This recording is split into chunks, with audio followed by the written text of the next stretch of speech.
바르셀로나도 바이에른 뮌헨도 아니었다. 유럽 이적 시장 전문가 파브리지오 로마노는 레시포드가 맨체스터 유나이티드 프리시즌 훈련에 합류할 예정이라고 전했다. 결국 마커스 레시포드는 다시 맨체스터 유나이티드 유니폼을 입는다. 한때 맨유를 떠날 가능성이 가장 높았던 공격수였지만 모든 이적이 무산되면서 친정팀 복귀가 사실상 확정됐다. 새롭게 팀을 맡은 마이클 캐릭 감독은 레시포드를 직접 확인한 뒤 새 시즌 활용 여부를 결정하겠다는 입장인 것으로 알려졌다. 이번 복귀는 단순히 갈 곳이 없어서 돌아오는 상황과는 다르다. 맨유 내부에서는 새로운 감독 체제에서 선수단을 처음부터 다시 평가하겠다는 방침을 세웠고 레시포드 역시 다시 경쟁을 시작할 기회를 얻게 됐다. 지난 시즌 레시포드는 바르셀로나에서 임대 생활을 보냈다. 공식전 49경기에 출전해 14골 14도움을 기록하며 공격의 핵심 역할을 수행했다. 특히 리그 후반기에는 결정적인 득점과 도움을 연이어 기록하며 바르셀로나의 라리가 우승 경쟁에도 큰 힘을 보탰다. 하지만 활약과 별개로 완전 이적은 끝내 성사되지 않았다. 바르셀로나는 계약 당시 포함됐던 약 3천만 유로의 완전 영입 옵션을 행사하지 않았다. 구단의 재정 상황과 선수단 정리 문제가 겹치면서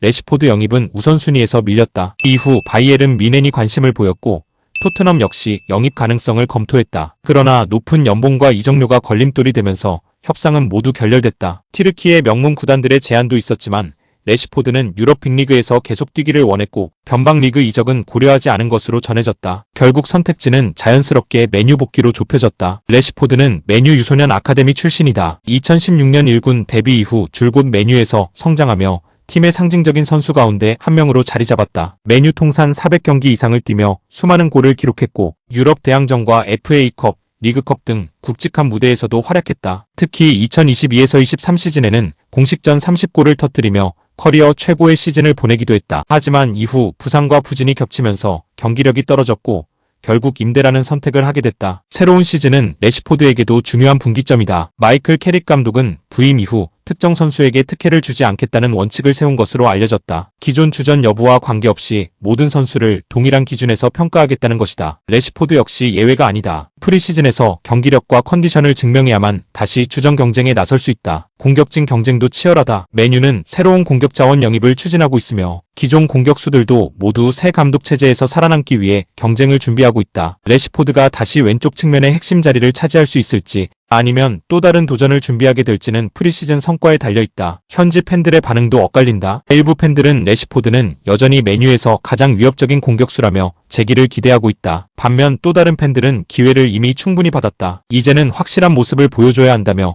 냉정한 시선을 보내고 있다. 분명한 것은 이번 복귀가 마지막 기회가 될 가능성이 높다는 점이다. 임대 생활을 통해 경기력을 회복한 레시포드는 다시 맨유에서 자신의 가치를 증명해야 한다. 바르셀로나도 바이에른 뮌헨도 토트넘도 선택하지 않은 선수. 결국 그는 모든 것이 시작됐던 올드 트래퍼드에서 다시 자신의 미래를 걸게 됐다. 새 감독 체제 아래에서 레시포드가 부활에 성공할지 아니면 또 한 번 새로운 도전을 준비하게 될지 올 여름 프리시즌이 그의 커리어를 결정하는 가장 중요한 시간이 될 전망이다.